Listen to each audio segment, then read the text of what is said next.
I'm so happy for everybody who's joining this. I'm just, I'm thrilled by that.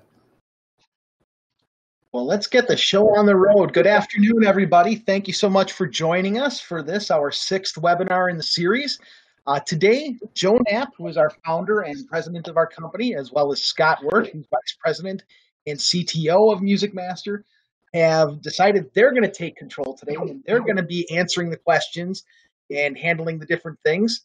And if you have any questions, please put them in the Q&A portion of your screen, and I will respond to those accordingly, and I will pose those questions to Joe and Scott, and they'll be checking those out periodically as well. So with that, I'm going to start with the first question.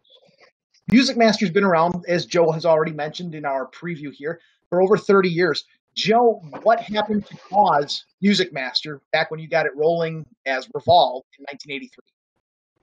Well, yeah, I don't want to have this whole thing be about that, but I'll just do the 10,000-foot, executive summary. I was scheduling music for radio stations long before there were computers doing it, and I was also moving back and forth from engineering to programming, and I think I started in radio at age 11 with my illegal radio station. That really got me into engineering because I had to build it myself, so I had to learn how to be an engineer in order to build a transmitter. And but I wanted to get on the air, so I kind of came from both backgrounds. And I was in a station in Milwaukee, WZUU, and I was scheduling music for the station, and I ended up turning that into a computer program just to save myself some time. And lo and behold, other people wanted to buy it. Never expected that. I thought it would just be for our station. So that's where the genesis of MusicMaster came from. It was called Revolve originally. Then we hooked up with TapScan, and we sold our product as MusicScan for several years. I think it was like 9 years. And then we broke away from them and rebranded it as MusicMaster. And then while TapScan was still involved, Scott came on board, and he was a customer, and then he was an employee of TapScan. And I can let Scott tell you that, but for all of it grew from that. So, we already have like music scheduling questions, which is great. So, I don't mind letting the audience drive this thing. If you guys have questions, that by all means, that's what we're here for. We're here to answer your questions. Scott, do you want to say anything about how you came on board and what your experience was? Sure. Yeah, I was doing 2 different things at the time as well. My father had a company of his own that did fundraising, and I developed some software that they kind of used to run that business as just kind of a playing with the computer at home kind of thing. I really wanted to work in radio and did get a job in radio, and one of my responsibilities was scheduling music, but at that time we actually already did have a computer to do it. It was running old software called Auto Select that was extremely slow and not very good. At the time you couldn't really Google music scheduling and find out what your alternative choices were. So, I honestly didn't know there were any others. So I actually started in my spare time to write my own system to do that, not to sell and not to make money or anything like that, just to have something better to use for myself. But during that time, we got a new program director at the station by the name of Bobby Irwin, and he was familiar with other systems out there, one being MusicScan at the time and another being Selector. So, I was happy to look. I just wanted something better. I didn't care if I wrote it or we bought it. So we took a look at Selector, and I was dazzled by that because compared to Auto Select, it was miles ahead. It was filled with bells and whistles and looked ultra complicated. And for a geek like me, I thought that was cool. And then this guy by the name of Joe Knapp showed up to give me a look at MusicScan. And, you mentioned that he lived right in town where I worked, and I thought that was cool. And there was a big difference between the sales guy that came in from RCS to show a selector and Joe, the guy who wrote the software and was super passionate about it. After spending the day with Joe looking at MusicScan, it was a no-brainer what to get. There's a lot of power and complexity in MusicMaster that's not right in your face, and it doesn't look overly complicated. And that's certainly something that we try very hard to maintain with the software, is to keep it simple and clean, but still powerful. So, those were the decisions in the beginning, and we ended up getting MusicScan. So I was a customer for a while until I got a call one day from a guy by the name of Chris Robbins that worked at TapScan, and he said, "Hey, Joe Knapp, we're looking for a support guy for MusicScan, and Joe Knapp recommended you. He said you know the software inside and out, and you're always nagging him with the questions and bug reports."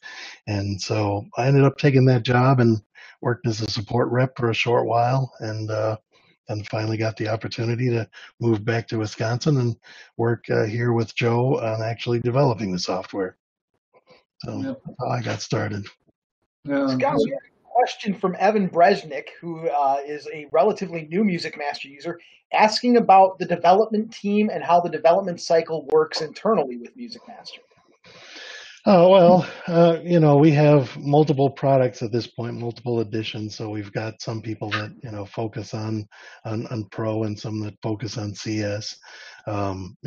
Eventually we probably will consolidate that a bit more than it is at the moment. But, there was a time in the past when we had the DOS product and the Windows product, and, things kind of take their own course in that regard. But at this point, CS is a little bit different product for us. It's a little more geared towards an enterprise audience. So, there's room for both at this point, and we have staff to do both. We have staff that tests both, and, we try to plan updates for both each year. So I don't know, there's more specifics than that, but that's kind of the gist of it. Yeah, we're Scott and I are like brothers from another mother. We both have the same passion for perfection, and also, I think the thing that really makes a difference is that we enjoy the relationship with the people who are actually using the software, because both of us came from using the software, and so we build MusicMaster the way we would like to have it be for if we were in the trenches with all of you. I don't want to miss any questions that come in, and I see, Matt has asked about, multiple shift editor grids. And that's a really good question, Matt. Appreciate that. Saskatoon. This is how MusicMaster grew. It came from, challenges that the people who are out there scheduling music for radio stations where we were, they come to us with these challenges, and we just embrace those. We love those, and I think that separates us from like most other companies where we just want to add everything into the program. And we've also become sensitive to the fact that you can't just start throwing everything in there, because you can end up breaking it for other people. So we're trying to add this complexity and power without changing the essential part of the software, the UI that 80% of the people, 90% of the people are familiar with and don't want that changed. So I think to add to what Joe said there, I would add that he's right. I mean, that is important. We understand and we appreciate that for a lot of our users, MusicMaster is the tool that they spend the majority of their day working in, and people, they don't like their tools to suddenly change and not work as well as they're used to them working. So, one challenge for us always is to continue to add features without completely upsetting the software and without, adding unnecessary complication that's in your face where it doesn't need to be. Right. Yeah, and we're, every suggestion that we get from every customer, and we're hoping to get a ton of them. Already we're getting some, from this seminar. At any time, we'd love to have you talk to any of our we call them MSCs, but our support reps, and offer these suggestions, because that's the gold. Those are the gold nuggets for us. We're always looking for that, new ways to make the software more flexible, make it work better. I think the thing that's really kind of launched us and made us capable of dominating the market, which we do now and around the world really, is the fact that we made our software so flexible. It's an open API. It's got user-defined database, user-defined user interface. And, I think we're at this point, we're probably the only company that's doing that. It's been a huge advantage for us, but it also allows us the flexibility to, be able to move quickly to add in new features. So all of these things that people are asking are just like wonderful. We love it.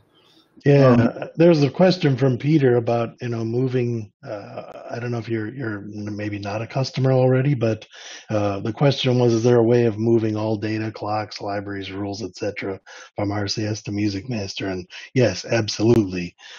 We do that, as part of the onboarding for new customers, and we can, generally get everything back to working the way you're used to seeing and using it in MusicMaster when we do that for you. Yeah, and I think looking at a question or a comment that Evan made here, it does matter a lot. Probably the number one reason to select a particular company over another is it's who you do business with, and we're a large company now, but we're very efficient. We have a small staff that's very efficient, but we love to call we don't just, it's not just platitudes, it's not just BS. You become part of the MusicMaster family when you sign up with MusicMaster, because we actually still think like a small company, and we are very tuned into the needs of our customers, and we want to have a relationship with our customers that allows us to have this free open communication. You tell us what you need, and we'll try to figure out a way to make it work. In fact, what we usually do, and Scott's a master at this, Scott's a wizard at this, is to basically take your need and say, well, we can not only meet your need, but we can do better. And we can make that, where somebody needs something in particular just for their operation, we can build it in a way that makes it scalable so that all of our other customers can benefit from it. And this has been the secret of success for MusicMaster all these years. So, that we're pretty proud of. And we're pretty proud of the fact that how we've grown over the years, especially in the last 10, 15 years, where we've moved from probably 10% market share to, being, dominating force. And in some parts of the world, we have nearly 100% market share, which is, just phenomenal. And it kind of blows our mind, because we're sitting here working in this little vacuum where we're just building music scheduling software, and we're taking ideas from customers. There are other people who are working on, let's try to sell this thing. And, we're just, we don't focus on that and somebody asked about the development cycle. When you're doing software, Scott probably could talk about this more, but really what you're doing is you're developing for the customer. Whatever the customer needs, that drives the development. Then you have your development team who basically looks at that as a challenge and says, well, we're going to take this idea, but we're going to expand on it and not only solve that problem, but do more. Then the next phase is quality control checking, and Paul's kind of in charge of that. And, so we're doing a lot of testing before it gets out there, alpha testing. Then we'll put it out to some customers and basically beta test. And then ultimately it gets pushed out as a release that everybody can see. But no matter how hard you test something, you can't really test it in every conceivable combination that all the users around the world use it. So we almost always then have the other part of the development cycle is chasing down the glitches and the bugs or whatever you want to call it that are reported by the users. So it's really on, from a closed circle perspective that, we're developing new features at the same time we're fixing bugs. And I think all software companies do that, but I think we do a pretty good balancing act, because we don't just throw that software out there and then say, okay, you have to live with the bugs, or, well, your software is nice, but it doesn't actually address this need. We're trying to cover all those bases. And as we grow bigger and bigger, we thought we might lose that, but we're not. We're actually just, we're still getting a ton of new ideas every day. We're getting some today that we will dive into, and we'll chew on those, and we'll turn it into a product for you.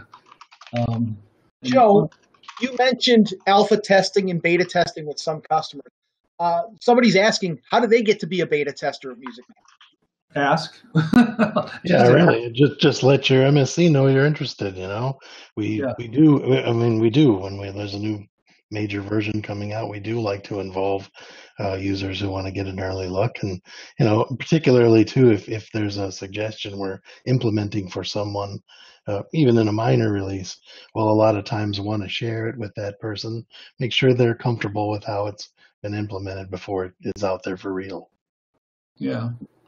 And I want to do a shout out to Daniel in Canada, who's said he visited WMMS back in '88, which is where was probably the coolest radio station I ever worked for, outside of maybe Z100 was another one that was a big deal for me. But back in 1988, WMMS was using MusicScan, and Daniel came and visited there. This is really our background. We were radio guys before we were software guys, and we're really still radio guys. I used to think, well, I don't want to get out of radio to get into the software business. What's actually happened is we're still in the radio business. We're just not working for one radio station anymore. We're working for 10,000 radio stations, but we still think that way. We still think that we're in the radio business rather than the software business. I think that is one of our bigger strengths too. When you call MusicMaster for help, you're talking to someone who has done the job you're doing and understands it. They've worked that job. They've been in radio, so it's not just some technical support person designed to do nothing but support software. They understand what we do and what you do. Scott, longtime MusicMaster customer Norm Weiner asks if there's ever been one suggestion. Yeah, I saw that, and I've been puzzling over it ever since. I don't have a good answer to that. There have been, really, user suggestions are probably make up the majority of what we had at this point. We have many users, and we certainly get a wealth of ideas all the time, more than anybody could possibly do all of them, I think. But always, we keep track of how many times the same thing pops up. That certainly plays a part in what gets added. But there's also one-offs that are a really cool thing, and maybe a lot of people didn't think to ask for it, but it's so cool that we had to add it anyway. And I think that's where your question heads. But man, answering it is difficult. There are some things that I believe were user suggestions that maybe we wouldn't have ever thought of otherwise, things that, are in the software that a lot of people tend to use that, maybe when we first added it, we didn't really think it would be that popular. A couple that come to mind in the schedule editor, the schedule status column is one where, that was a particularly dreadful feature from my perspective to add to the software, because making that work and not be, a difficulty in the software was a big challenge. And, if I'll be damned if not almost every database I ever look at has that turned on. The results bar in the schedule editor is another one that seems like everybody uses it, and while I didn't think it would be such a popular thing, the rule filtering tool in the F9 window also seems to be one that a lot of people depend on. But going back from that, Scott, we can go all the way back to the station in San Francisco many years ago. Oh yes, I know where you're going. We needed some way to do separation from multiple artists because they were starting to see maybe 5 artists contributing to a song, and we did that in a weekend just to satisfy them. Some of these things are not actually clear suggestions from users. So to answer Norm's question, Norm actually, the stations you've been involved with drove a lot of development for us. The whole real-time thing, Right. studio interface, is born from that. But I think one of the, probably to answer your question, the one that's really made a big difference for us is to just move away from the idea of having canned software where you have to match your operation to the software. We went to an approach, and this was something that a lot of people told us was not going to be possible, to a system where we had a completely configurable user interface and a completely configurable database where you can literally add your own fields, your own set of rules.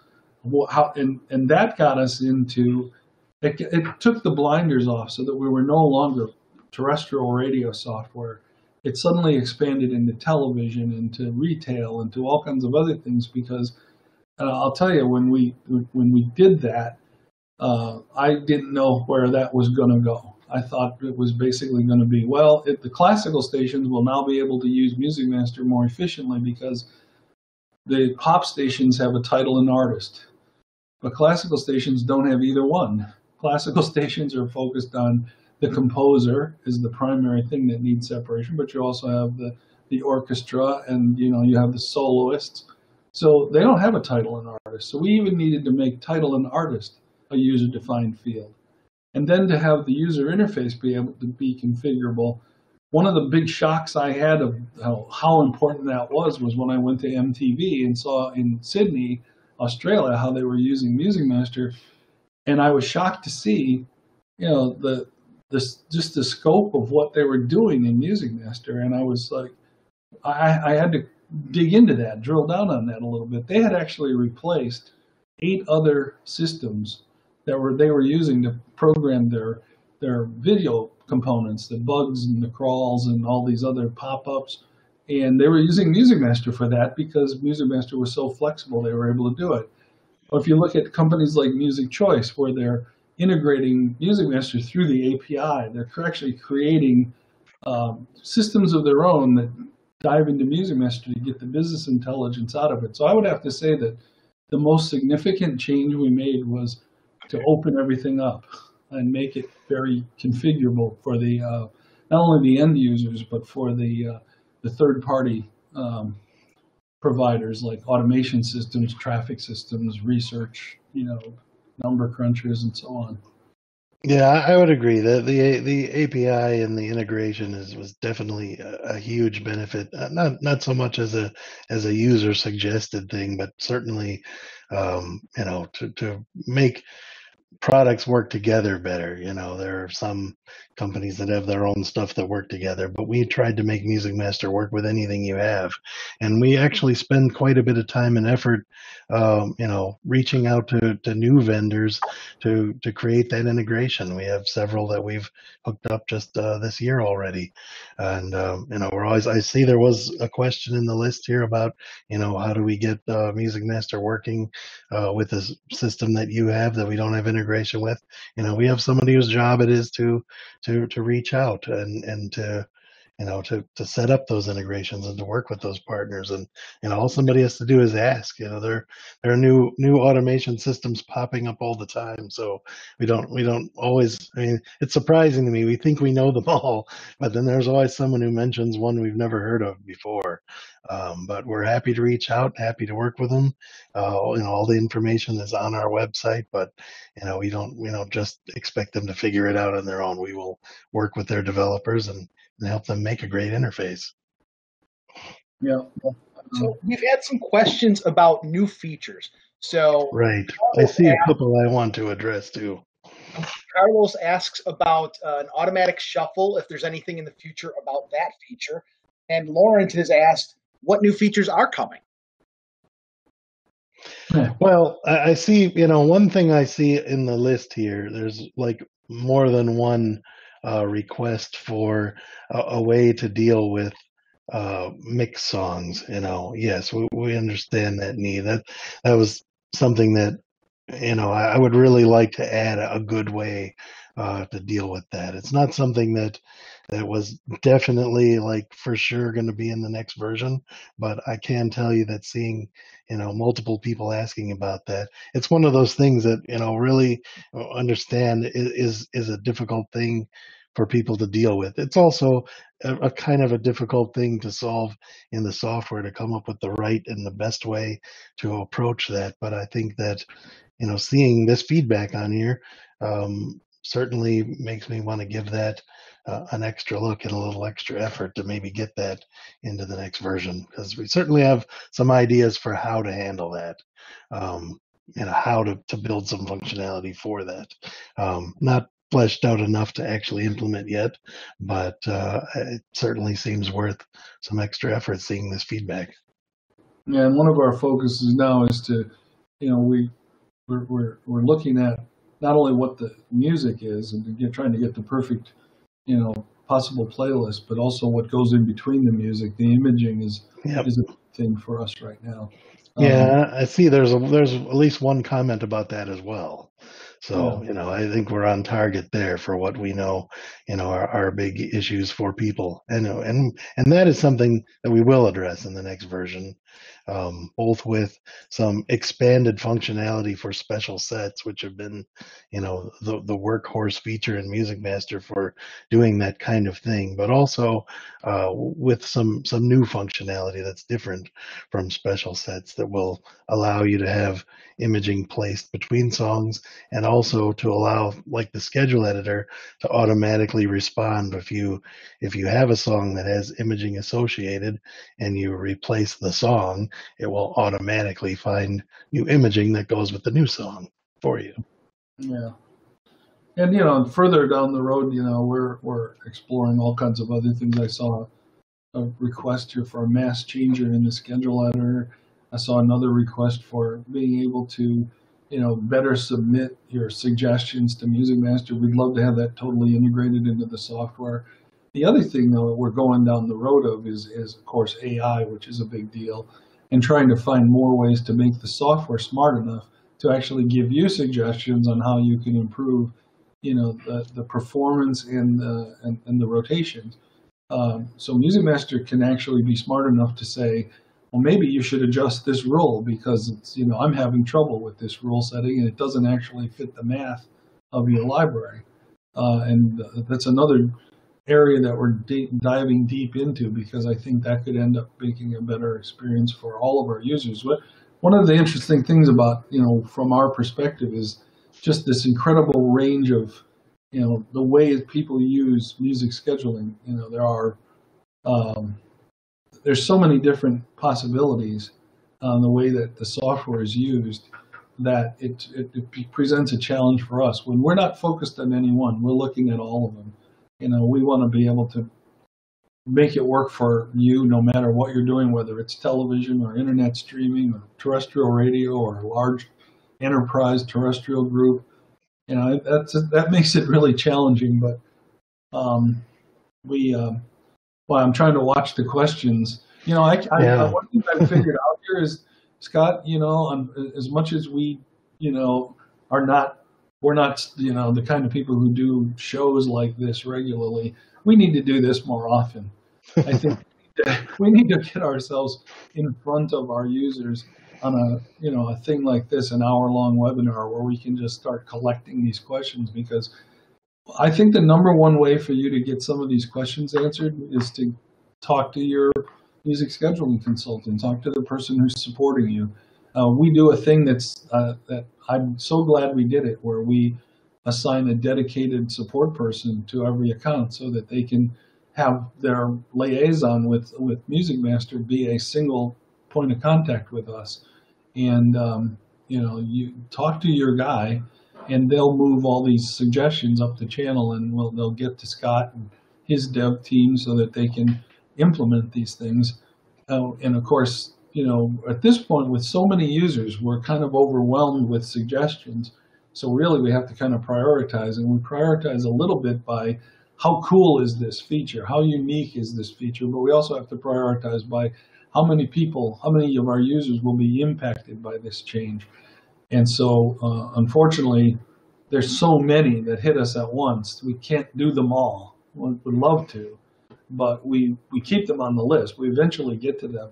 But the more people that ask for them, the higher they go up on the list of priorities. So if you've got an idea, you're probably not alone.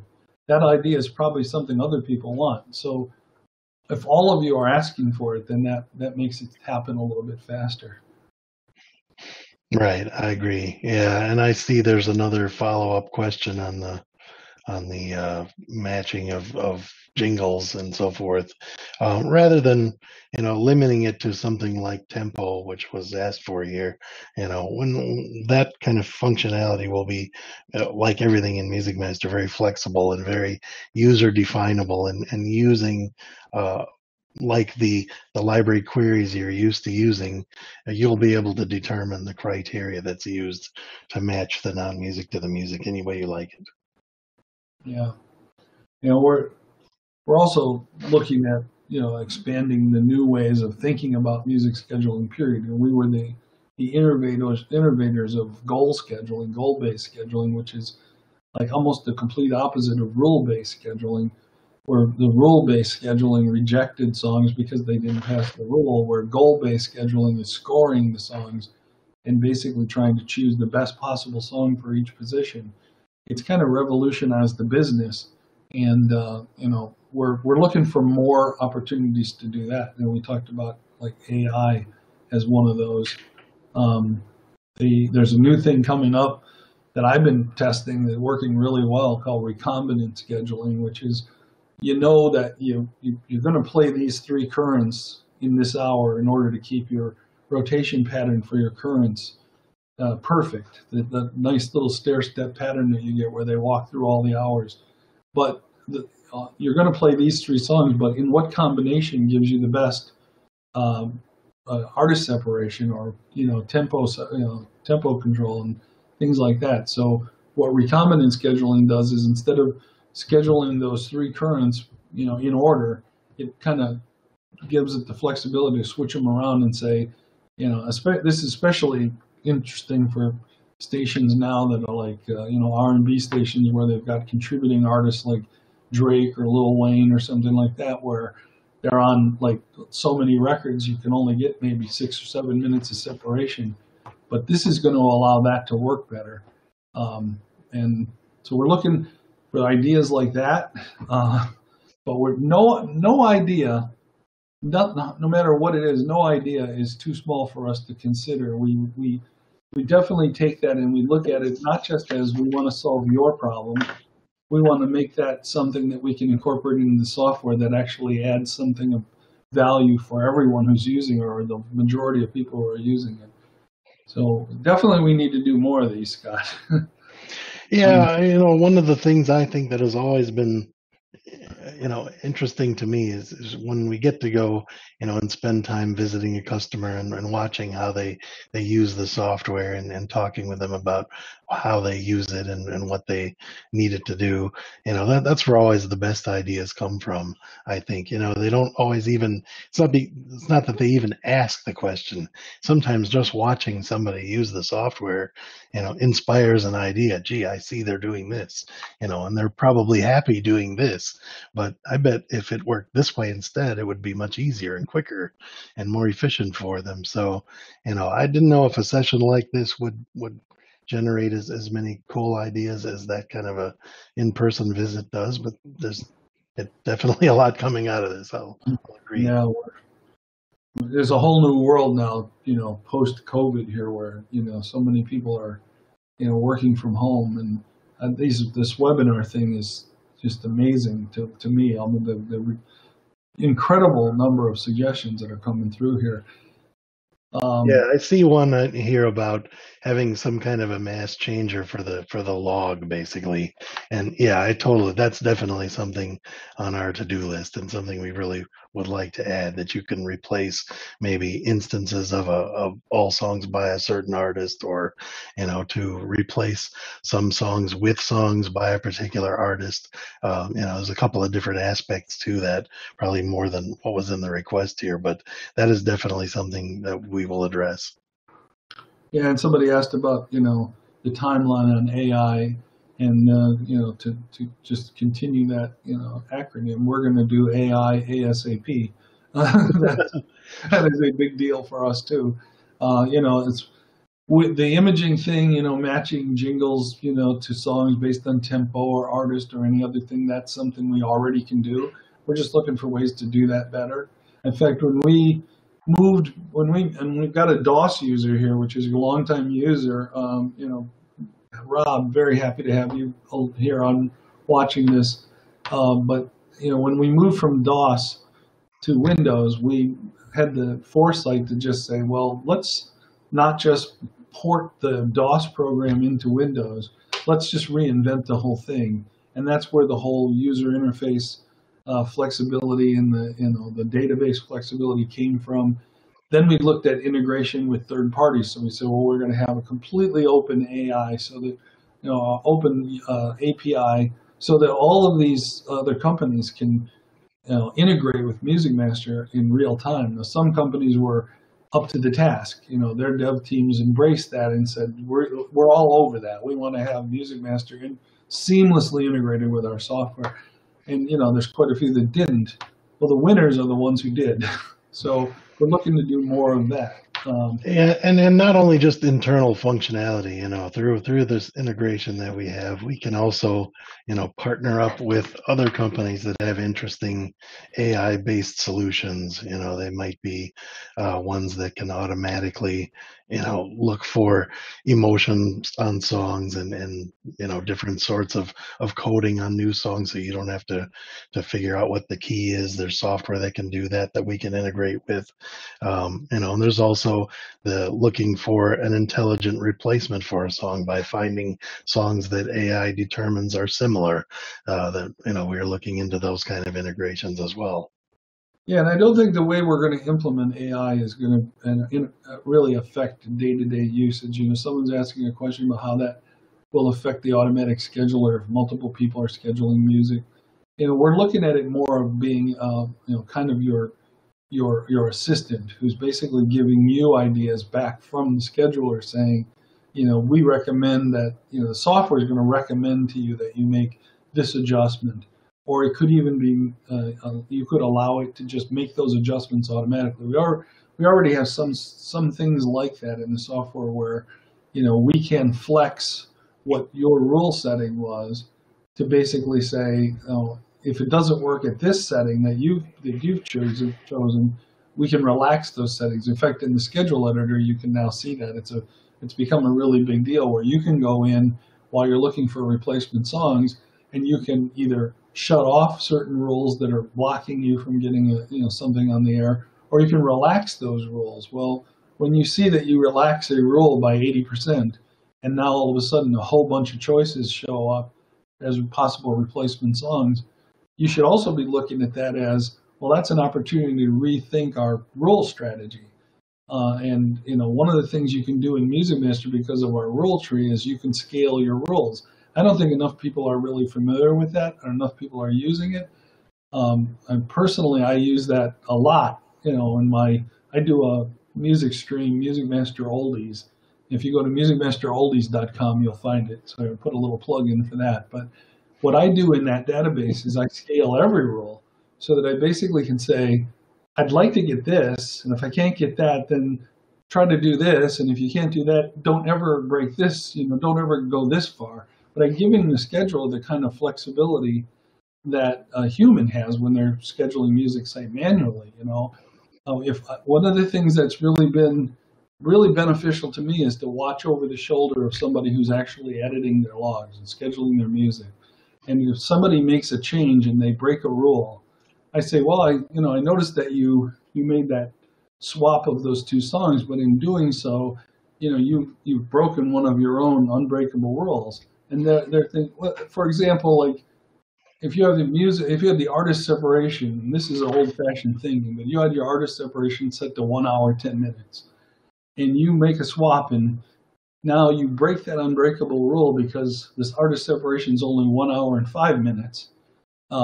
Why not let the scheduler have that same flexibility that you have?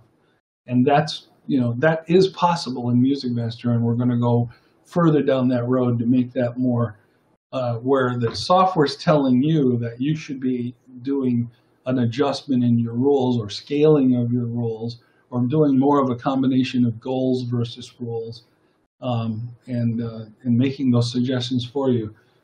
Kind of like actually what our support people should be also telling you. So I'd say that a lot of these suggestions we're saying, please talk to your support rep and make sure that they're getting these ideas. They do filter up to us. Yeah, absolutely. Now, let's look for some more, Paul. What questions are you seeing that you would like us to focus Daniel on? asked a question a little bit back, and I have not answered to him because I was going to pose it to you guys.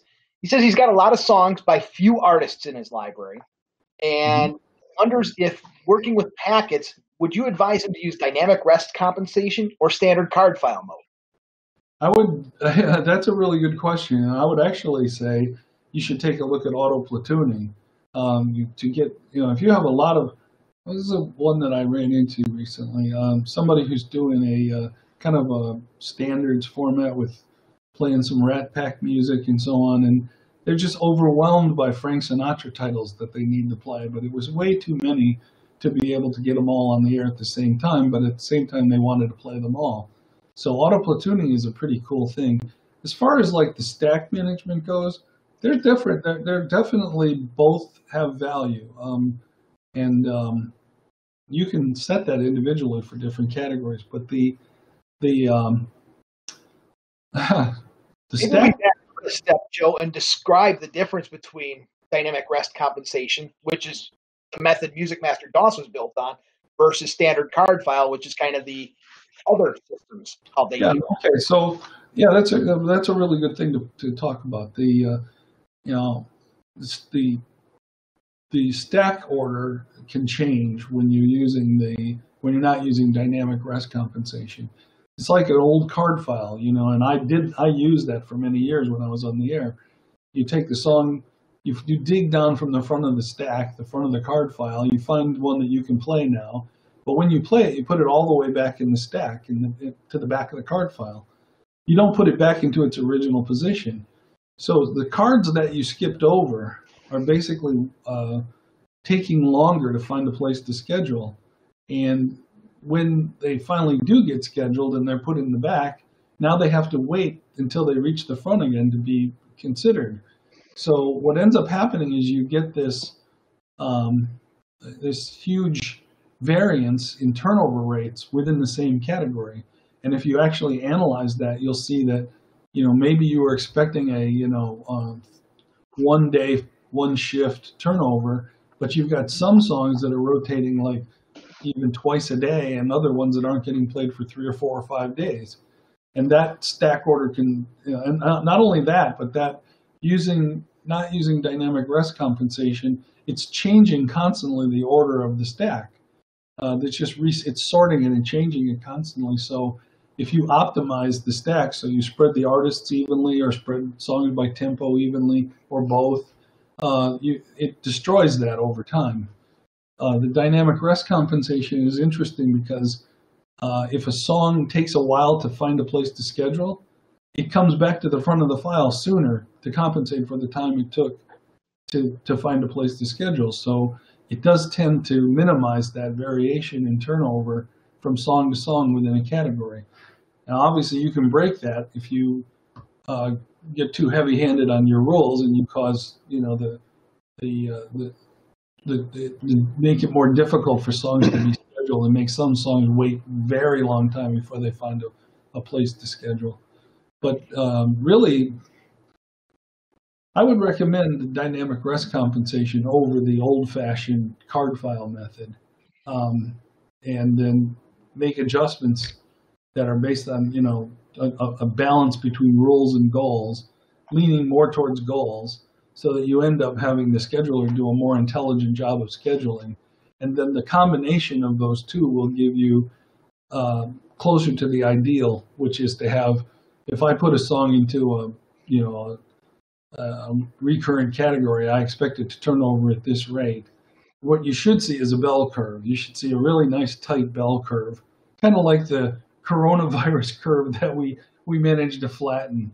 But really, instead of flattening it, it should be very narrow, and all your songs are rotating in that category at about the same speed. And to be honest, there's a third method of doing this that we're looking into too, where you actually schedule the music so that the rotation spin consistency takes the priority. And I don't want to get too far into that because it's difficult to explain.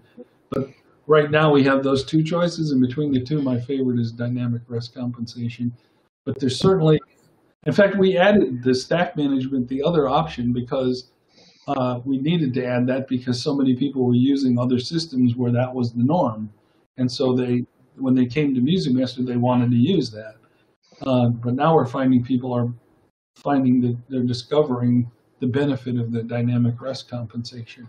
Now, if you use that dynamic rest compensation, you give up a couple of options. One of them is the ability to set what we call weighting. Other systems might call it percent back, where you can say, within this category, I want this song to rotate twice as fast. So you can't do that, because what the dynamic rest compensation does is it keeps the stack in the same order. It doesn't allow for a song to go halfway back into the stack. So if you want to use that, then you definitely have to use the older stack management. So I hope that answered that question. We'd love to explore that more with you and see what your thinking is on that. Something that's really interesting about MusicMaster is our open API Nexus. And that's been around longer than MusicMaster Pro has been around. I'm curious if you can talk a little bit about what prompted the creation of Nexus. Yeah, go ahead, Scott.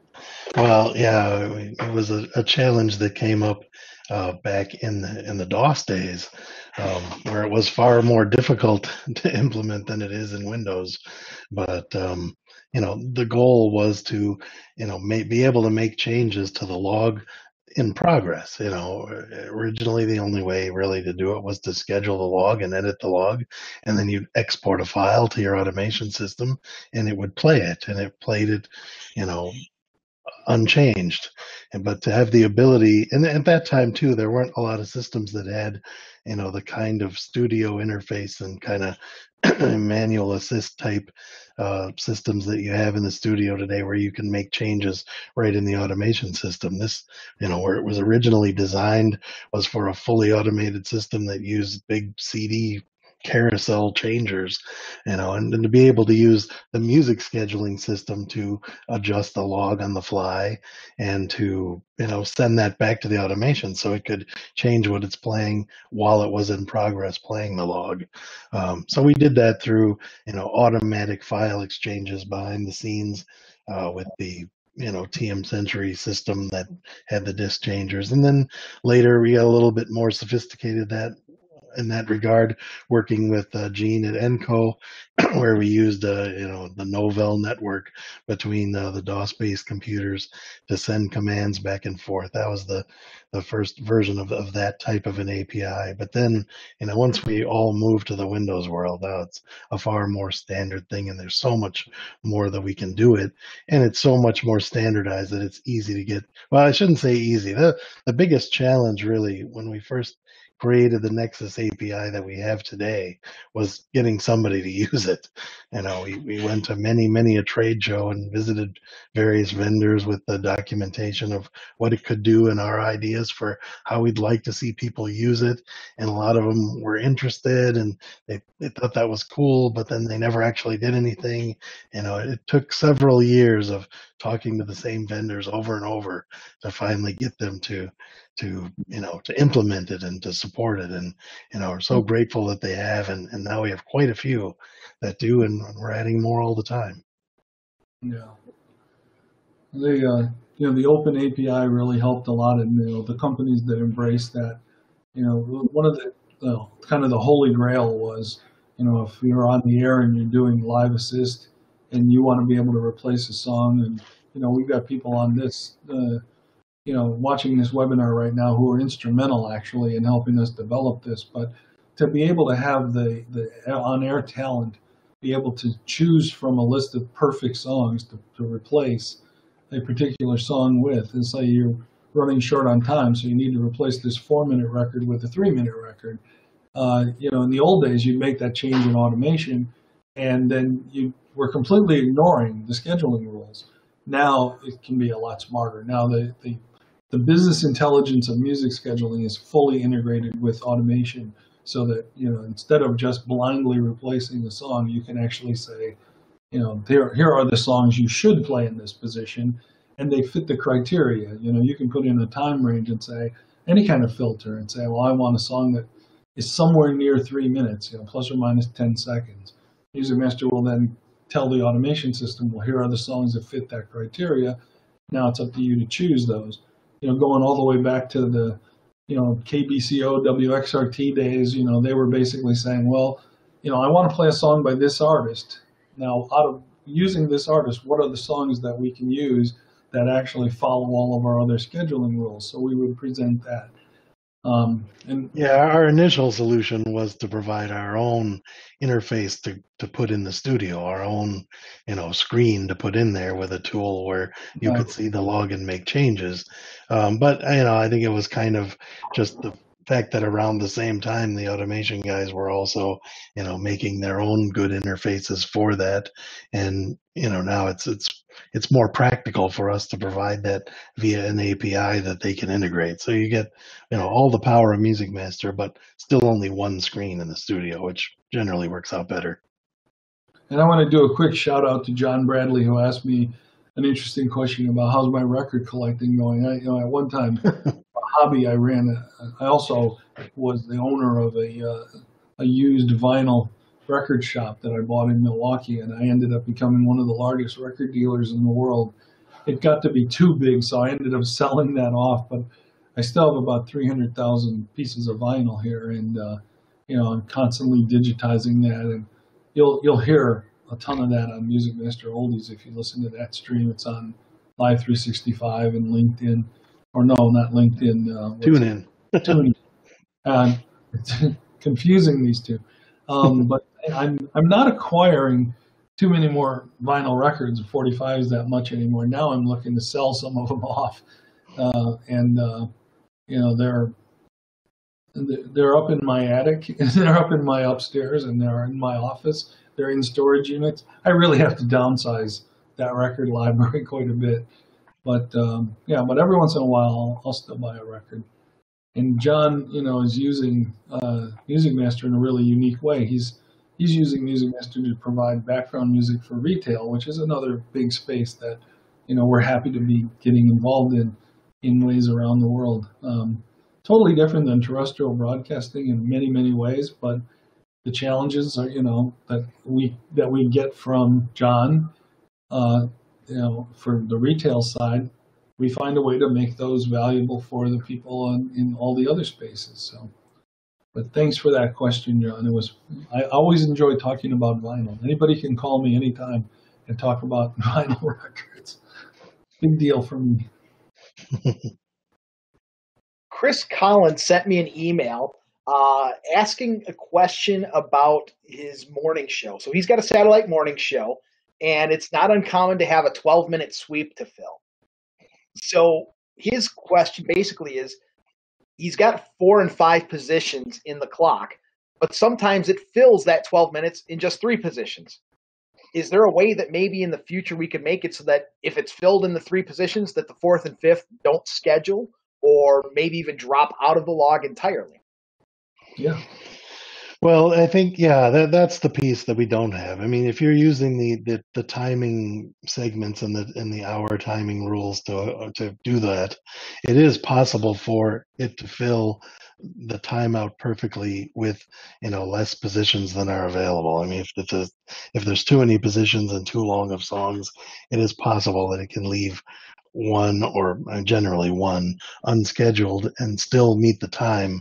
The piece that it doesn't have that is definitely on the to-do list is to be able to mark which ones are droppable. Right now we'll just leave an unscheduled position even if the time is met, but to be able to have it to get rid of that extra position and leave just what needs to be scheduled there would be a better option, and something we definitely intend to add. I'm doing something like that with my internet stream, and because it is an internet stream, it is different than the challenges that Chris has. And we'd love you, Chris, and Monroe, and the radio guys. We'd love visiting with you guys. Yeah. But with the internet, what I'm doing with the streaming is I'm doing scheduling really the very old-fashioned way with MusicMaster, but I'm scheduling in chronological order rather than laying down all my A's, then all my B's, and all my C's. I'm scheduling each position chronologically. And so at the end of the hour, I can have a lot of flexibility as far as the length of songs that are played up until I get closer to the end of the hour. And in some hours, I may be left with 8 or 9 or 10 positions that there's no time left to fill. So those are just dropped. And what we're looking to do, what Scott's talking about doing, is be able to say that within a certain segment of music, there'll be droppable positions in there, and I'm looking forward to that too. Because the main reason I have MusicMaster set up now so that I get a really good mix of music from it. Using a combination of mostly goals, but with some backup rules, it works really, really well. I don't have to do a lot of editing for content. I really do most of my editing for time, and I'm doing it primarily by letting those positions remain unscheduled and then just going through and deleting them. I think one of the things that we want to do is to be able to not even do it that way, but have those positions be droppable so they can just be eliminated by the software itself. If there's on the reverse of that, is there a way, if your hour is short, that MusicMaster could have a fill position that would say, hey, this hour is only 57 minutes. We need another 3 minutes scheduled here. Brain asks if that's something that we could implement down the road too. Yeah, and actually that they kind of go hand in hand. And what I think the proper way of dealing with that is to, if we do our part well, where we can make certain positions droppable, then you can feel free to overschedule by the clock so that you give us the positions to fill if necessary to fill that time, but we don't use them if we don't need them. And I think that's probably the better way, because if your clock is too short, then have MusicMaster add something to it. That creates all kinds of interesting challenges, like what kind of category would you like us to add here? Is it going to be a goal-based, or is it going to be a current-based, or what? And where is that in the hour? And how do you strategically place these music elements within the hour? But I think the real solution to that's going to be to overschedule, overplan in your clocks, and let MusicMaster say you have the option to drop these before you drop these other ones, and have it be able to dial in the timing properly. Our timing stuff is really great, but there's a lot of deep features involved in that a lot of users aren't familiar with. You really need to dial that in. Classical radio stations have this huge variance in the length of the pieces that they play. They'll play a 20-minute piece and they'll play a 1-minute piece. In my oldies-based stream, I have a similar problem. I have what I call epic songs that are over 10 minutes long, and then I have songs that are between 5 and 10 minutes long. But most of the songs from the 50s and 60s were like 2.5 minutes long. So there's a huge challenge in there. You have to be able to have that variance in the clock to be able to drop some positions in order to even get some of those longer songs played. And to have them be played in a consistent rotation, that's a real challenge. I've managed to solve it, but I'm not doing it in a way that would work for you, Chris, because you're trying to do it within a music segment. I'm just taking stuff away from the end of the hour. So we're sensitive to that. We're definitely looking into those things, and would love to have you beta test that once we're ready to start rolling something out. Yeah, I just wanted there's one question in here from Evan about streaming and dealing with royalty payment and calculation. That's a complicated issue, I think, but I think for most people the easiest solution is to use Sound Exchange, and we certainly have reports that are designed to work with Sound Exchange, and we also have ASCAP BMI and a gazillion other royalty type reports, but I think Sound Exchange is an easy way to go for streaming. And to that end, one thing that we are working towards is a way to be able to have the system automatically acquire or help you acquire the ISRC numbers through a service that Sound Exchange does provide, and possibly through another means as well, to get you the data you need to provide those reports. We're also looking at more partnerships to be able to integrate all of those things tighter, to be able to provide the actual audio assets for you through the software, and to really make that whole thing. What we're trying to also do is to make sure that our sales team and our support team are up on the technology, so that we can be a one-stop shop for you if you wanted to launch an internet stream and you're not familiar with the playout systems and the streaming hosts and even web developers and all the different pieces you need to make that happen. We want to be able to give you good consulting as far as what are the choices that you have available to you, what fits your budget, and so on, and what pieces are you going to need? Because some people are coming to us saying, I've been booted out of terrestrial radio because of the downsizing. I want to now put my ideas to work on the internet and do some streaming. But they know MusicMaster, and maybe they know some playout systems, but they're like completely in the dark when it comes to what do we do about royalties? What do we do about where do we get our music assets? We want to be able to give you all of that. So that's another direction that we're going down, and making some good progress on it too. By the way, so we have some big deals coming out here, big announcements coming out real soon. Scott, I'd encourage you to check out Eduard Naranjo, who has asked quite a few questions of you in the Q&A, but they're more pointed questions than I think we should go through on this session today. So I just wanted to point them out for you so that you can take a look at those even after our session today. Absolutely, yeah. It's going by so fast. I'll have to catch up on some of these after we're done. As I'm thinking about this, as we're doing this, and I'm so grateful for all the people who tuned in today, and just appreciate all of you. But I think that Scott and I need to do more of these, and maybe do specialized ones where we focus on some particular aspect of music scheduling, like editing the logs, or the imaging and things like that, where we can focus this on one particular area, and have several of these things where so we can we're getting some fantastic ideas through this, and we're going to digest all of these. But I think that some people the questions are coming from all different directions, and I think we need to have more focused.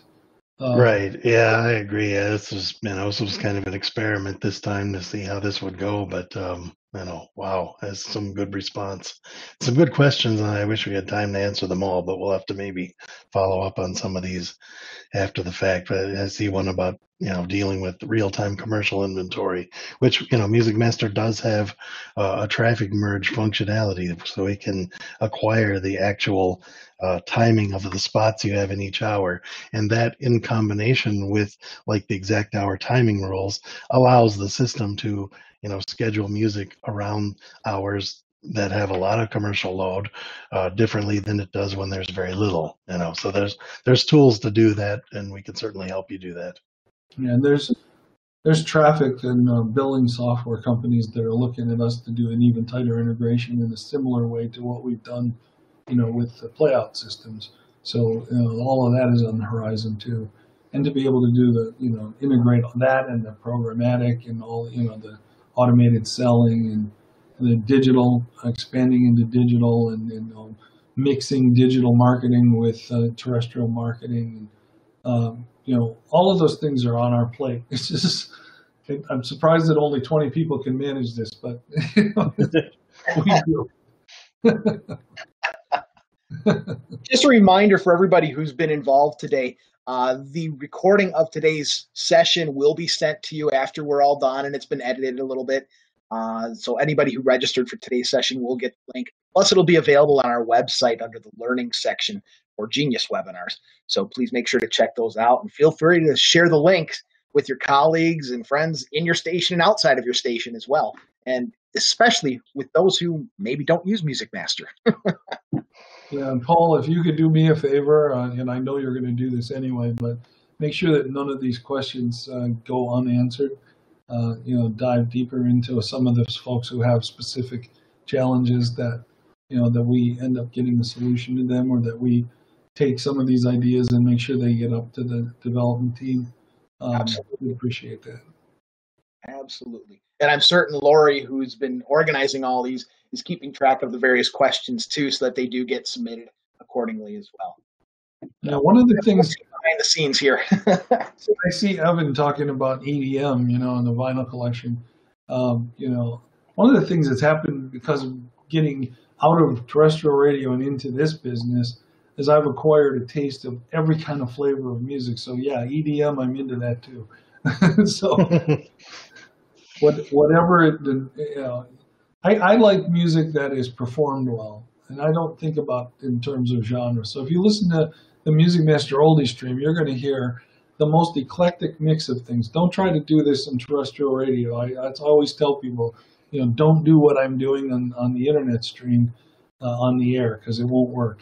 But the thing about the internet streaming is that there's the long tail is involved, where you can attract a worldwide audience for a very niche format, and that's what MusicMaster Oldies is all about. So anyway, we're like over time, right, Paul? Well, we didn't have a set time to end. I do want to end with asking Scott if you can share any one or two specific things that are coming in what will be MusicMaster Pro version 8. Well, I mean, we've kind of touched on a few of those already. The recombinant scheduling for the tight rotation hot current categories is certainly a cool feature. As we talked about a bit, some imaging scheduling functionality and imaging management functionality is coming. Rather than go too far into detail on that, maybe we can set up a dedicated session when that's a little bit closer down the road here. In addition to that, we're looking at, there's been a lot of talk about different versions of AI, and we have some functionality in the software that's tied to your rule tree, and as far as the rule wizard and giving you suggestions and things, we're looking to expand that functionality into something a little bit more automatic. The rule tree is great, but you have to go and you have to run it. We're looking at something that kind of keeps an eye on your station and offers you some suggestions more automatically, in the same way, where instead of it just making changes for you, it will offer you suggestions. We think that it's best to give you the choice and let you implement what you see fit to implement. And along with that, some additional, better look at your station, some quicker views, some better visualization, sort of a dashboard for your station and what's going on with it. And let's see, there's probably a couple other things I can mention. We are doing away with, well, at least as an option, away with the plastic USB dongle with a different type of a licensing system, which I know some people will greatly appreciate. And as I also think I mentioned a bit earlier, we're adding a bit more to the the special sets, which are a powerful feature now, but with some additional functionality to allow them to do a bit more and to extend beyond just the song that they're sitting next to. So I'll just leave that as a tease for the moment. Yeah, the whole thing that that kind of prompted that was this artist tease thing that Jesus, one of our guys, came up with, and Right. we're kind of growing off that. And when it comes to the AI side of things, I just want to mention that we want to make this so seamless that maybe the software will say, recommend that you make a change in this rule, or something like that. We want it to be where you can say, yeah, okay, that sounds good to me. Go ahead and make that change. So you don't have to go dig into the rule tree and make the change yourself. It'll just automatically, give you some options, and you say, I'll take this one, and it'll just implement it for you. All the way up to having it be fully automatic. We already have just-in-time scheduling. So if you just want to put a music stream on the air, MusicMaster can actually schedule the next song to play, just as it's needed to air. So there is no need anymore to pre-schedule logs and to edit logs and things like that. You can just put a stream on.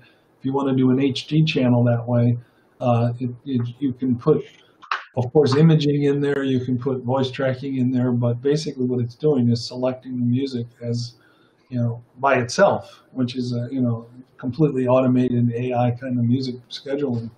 We're looking to do a better job of that. It's already there.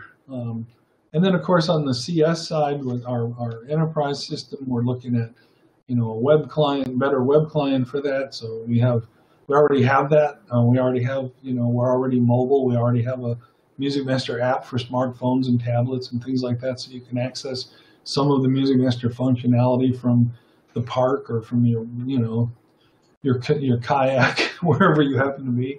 But we want to expand on that too. So there's just a lot of things in the pipeline, and we're looking at all of them. Again, I'd like to thank everybody for joining us today for this special webinar with Joe Knapp and Scott Wirt. Again, it will be coming to you via link after we're wrapped up here today. If you want to stick around for a while and ask some more questions, we can certainly answer those. But I think we're pretty much wrapped up for today. Thanks again, and we will be doing more webinars down the road. We're going to take a little bit of time off and kind of reorganize our thoughts and come up with some more topics to do starting in a month or so. So thank you so much, everybody. We'll be back. Thank you all. Appreciate you. In our day, we'll be back. All right. So, all right. I'll leave it on for just a bit, so that we can look at the questions and see if there's anything else. But other than that, you guys want to turn off your cameras and we can turn off screen. Yeah, the question, I see a question about the speed. That's always a challenge. Computers have gotten faster, so we're able to do more things in MusicMaster than we could have ever possibly done in DOS. But when you look at if you're comparing MusicMaster today to what MusicMaster or MusicScan was back in the DOS days, there's significant differences. Back then we were dealing with a very small number of possibilities on the screen. You had, everything was character based, and there was only so many, lines and that on the screen that you could change. So many, not very many colors. To go to a graphic interface, just magnified the amount of processing that's needed to have a graphically based user interface. Now, when you start layering in things like, opening the business intelligence up to outside third-party software platforms and things like that, or to go to a system like client server where you've got an enterprise database that's shared by 100 radio stations that has a SQL Server back end to it. The function, it just keeps getting deeper and deeper and deeper. Now, we're always looking to try to make the performance acceptable for everybody as we move forward on these things. Sometimes we have to dig into it from a software standpoint where, something needs to be optimized in the software, but probably more often it's something on the hardware side or the networking side. So we've got to an engineer working for us, Jerry Parker, who can help, look at speed, performance issues, and try to make a determination: is this on your network side, is it on your hardware side, or is it in the software? And if it's in the software, we'll all, of course, look at ways to optimize that performance. Let's see. There's so many questions. I love it. And I think people are starting to drop off, but I think what we need to do is to basically digest the questions that have come in, get back to some of these people, or have them contact us and get some specific answers to some of these. Let's see.